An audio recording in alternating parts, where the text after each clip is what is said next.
Používám kolo svojí výroby. Teďka jsem si postavil celopéro. Je to ocel. Není to úplně jako nejlehčí, ale prostě potřeboval jsem něco na takhle nakruslení.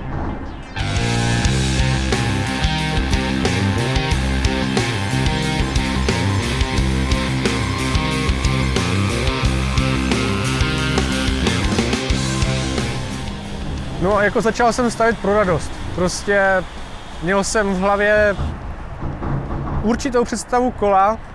Nemohl jsem teda nikoho najít, žádného prodejce, který by třeba prodával něco aspoň podobného, tak říkám, OK, prostě zkusím to postavit sám. Takže jako postavil jsem takhle pár kol, pak z toho všimlo takhle pár lidí, přišli za mnou kámoši, hele, postavíš mi kolo?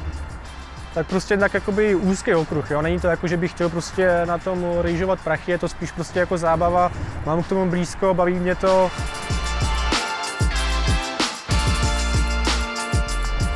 Úplně první jsem stavil u babičky v garáži ještě, jo? Takže tam jsem měl takovej plácek, byl tam ten soustruh od dědy, bylo tam nějaký základní nářadí, ale musel jsem si vyrobit tu stolici, přípravek na to, jo? To bylo jako docela dost práce, ale jako to je zrovna nástroj, který bez toho by to prostě nešlo. Neživím se tím, živím se svářením. Vlastně jako teda naučil jsem se svařovat díky kolům, protože když jsem se rozhodl, že budu stavět kola, tak jsem začal zjišťovat, co k tomu jako všechno potřebuju. A vlastně jsem přišel na to, že nejlepší cesta je svařovat to tygem. A na to jsem prostě potřeboval mít nějaký papír, takže jsem šel jako na svařicí školu. Tam mě naučili nějaký ten základ, zároveň mi tam jako nabídli práci, tak jsem říkal, jo, potřebuju nějaký prachy, zároveň abych jako tu dílnu dal dokupy, zároveň potřebuji se vyvařit. Tak jsem se tam upsal takhle na 2 roky, vařil jsem tlakovky a mezi tím vlastně jsem si pomalinku už střádal jakoby tu dílnu.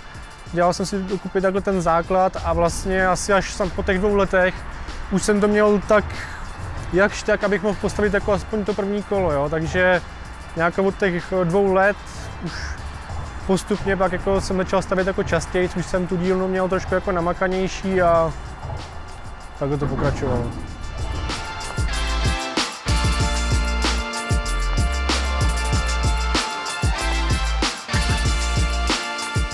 No, jelikož je to hodně tenký materiál, jo, takže ono vlastně ta trubka má v nejtlustších místech 0,8 mm. Takže už to jakoby vyžaduje trošku skillu, abys to prostě tou svářečkou nepropálil, protože přece jenom na špičce té svářečky máš skoro 1500 stupňů, takže ty musíš fakt jako opatrně to tam zalejt, ale ne zase jakoby moc, aby to jakoby přeřál, jo, protože pak ten materiál se stává křehčím a už to pak prostě nevydrží, takže jako svářit se prostě musí naučit takový ten balans, aby to projel rychle, aby to příliš jako nevořál a aby tam zůstala jakoby ty vlastnosti, no, ty pevný. Jako stavím je tak, aby byly pevnější, jo, ale zase jako tam je nevýhoda toho, že tím naopak přidávám váhu, což jako zase dneska je trošku problém, protože trend udává, jakože kola musí být nejlehčí, jo. Já právě tady na to úplně jako nehraju, protože jelikož tady to kolo je na skákání, takže jako nepotřebuju vyjíždět kopce rychle, takže mě prostě spíš naopak ta váha pomáhá jako v té setrvačnosti, že se prostě rozjedu z toho kopce, vyskočím, drží se to krásně jakoby směr v tom vzduchu, takže jako já jako klidně vezmu půl kila navíc s tím, že to kolo prostě vydrží a nerupne pode mnou, takže jako za mě takhle. No, pro lidi jsem tak zatím postavil 4 rámy, jo, žádný velký číslo, ale prostě je to mezi kámošema, jedno se povedlo dostat i do Jirska, takže jako doufám, že tam to teda taky dělá radost. Pro sebe samozřejmě jako musíš postavit nějaký kola navíc, protože se na tom taky potřebuješ jako naučit a zároveň já jsem trošku magor do těch kol, takže já potřebuju na každou kategorii potřebuji jináčí kolo. Takže jako já jsem si teďka postavil 4-5 kol, asi takhle to mám.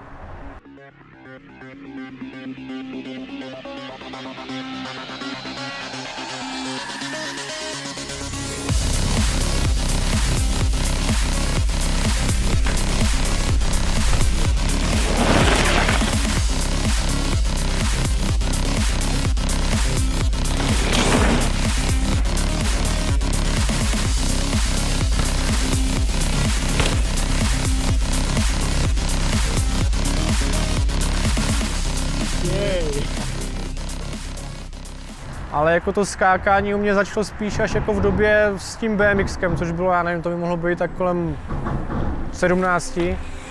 A pak jsem postupně přešel na velký kola, na 29 a začal jsem prostě skákat tady jako na horácích. A u toho teďka prostě takhle nějak zůstávám. A teďka vlastně takový ty poslední 2 roky skáču asi nejvíc takhle. Jako bikerská komunita se za posledních pár let zvětšila úplně šíleným tempem, protože vlastně většina ski resortů teďka začínají přestupovat na bike parky, že se tam vlastně stavějí různé dráhy od různých jako obtížností, máš prostě od úplně lehkých až po nějaký fakt jako masakry. Tady máme bike park v Olomouci, má to na starost Kamil Tatarkovič a je to hezký zázemí tady pro místní bikery a jako je tam vlastně všechno, co potřebuješ, jo? Je tam vlastně od malých pump tracků až po velký dvojáky a jako přijde tam na svý jako úplně každý. Tam seš v bikerské jako komunitě, takže tam seš kámoš, ať seš prostě úplně na levném kole, na kole za 200 000, je to prostě jedno, protože nás jako spojuje ta radost z toho, že jako jezdíš, posouváš to, jo? Protože taky jsme tam takhle měli kámoše. Na jaře přišel, sotva skákal nějakou malou lavici 2metrovou a vlastně o půl roku později takhle na podzim a už tam s náma skáče jako velký liney, jo. Takže jako je to úplně super vidět, když prostě kámoši, kteří úplně neuměli, tak najednou lítají jakoby stejně jako ty.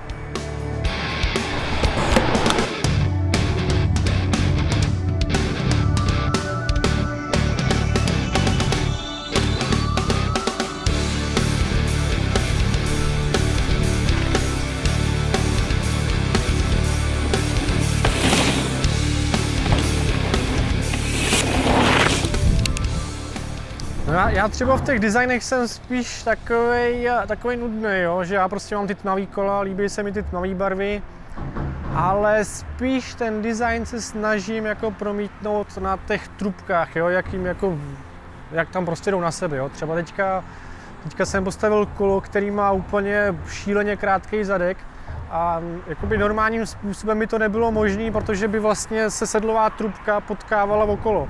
Takže jsem to tam udělal jakoby v offsetu, je tam prostě trubky navařený tak, že prostě normálně se takhle jako kola nedělají, ale díky tomu mám prostě úplně ten krátký zadek a funguje to super.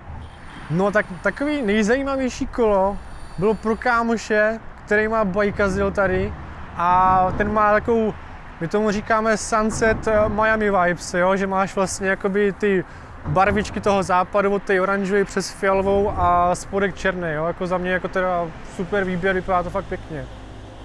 Momentálně mám dílnu sdílenou v Bikeazilu, mám tam malinký kouteček, kde mám vlastně všechny ty své základní věci, od plonku, soustruhu, přípravku a tam vlastně vyrábím všechny ty věci a není problém, jako když takhle někdo přijde a mrknout na ty kola.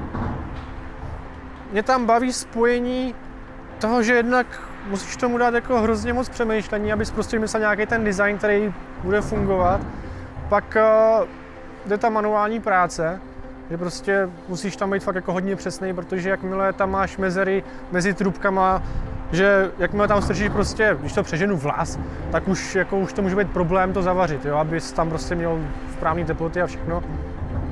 Takže jako je to takový balans mezi těma věcma a prostě máš radost, když jako vidíš to kolo, že prostě to jde takhle dokupy a zároveň, když to hotový kolo můžeš prostě projet, jo, jakože jedeš na svém kole někam takhle.